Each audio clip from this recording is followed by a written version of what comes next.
Want a great meal with less mess and fewer ingredients? Look no further than today's fantastic fish recipe. Howard shows us how to make brown sugar glazed salmon in the Mr. Food Test Kitchen.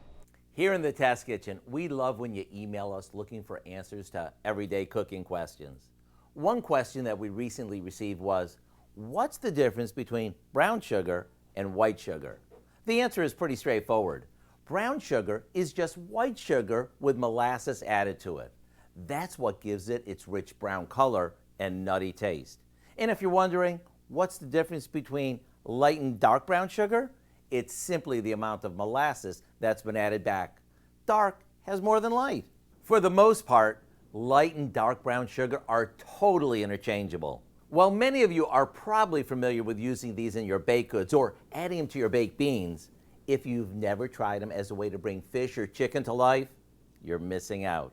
Here, I made a glaze by simmering together some soy sauce, vegetable oil, a splash of apple cider vinegar, a bit of garlic, ground ginger, and some brown sugar. This goes over some salmon and it's ready for grilling or roasting.